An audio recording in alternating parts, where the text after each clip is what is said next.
नहमदु व नुसल्ली व नुसल्लिमु अला रसूलिल करीम। अस्सलामु अलैकुम वरहमतुल्लाहि वबरकातुहू। राय इस्लाम में तमाम दोस्तन की खुश आमदीद।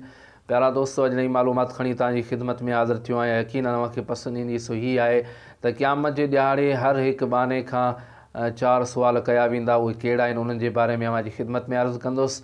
नबी पाक सल्लल्लाहु ताला अलैहि वसल्लम जो फ़रमान आहे, हुज़ूर अलैहिस्सलातु वस्सलाम फ़रमायो त क़यामत जे ॾींहुं अल्लाह ताला जे साम्हूं बहाने जा तेसीं ताईं क़दम न खॼंदा जेसीं ताईं उन खां 4 सुवाल न कया वञनि।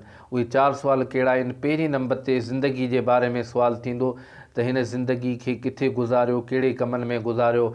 ऐं ॿिए नंबर ते सुवालु थींदो जिस्म जे बारे में त हिन जिस्म खे किथे कमज़ोर कयो। ऐं टे नंबर ते सुवालु थींदो इल्म जे बारे में त तो पंहिंजे इल्म ते केतिरो अमल कयो। ऐं चौथे नंबर ते माल जे बारे में सुवालु कयो वेंदो त इन माल खे किथां कमायो ऐं किथे ख़र्चु कयो। हीउ माल किथां आंदो ऐं किथे इन खे जेको सो ख़र्चु कयो।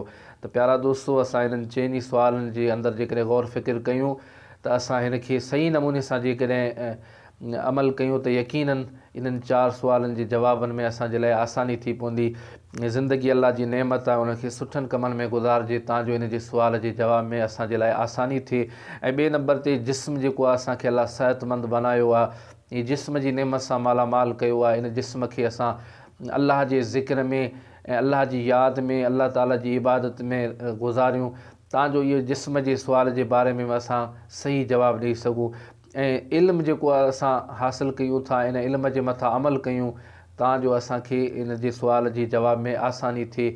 ऐं माल ऐं मिल्कियत जेको दौलत अल्लाह पाक असांखे अता फ़रमाई आहे उहा असां हलाल तरीक़े सां कमायूं ऐं हलाल जॻह ते ख़र्चु कयूं त यकीनन असांजे लाइ हीअ 4 सुवालनि जा जवाब आसान थी पवंदा।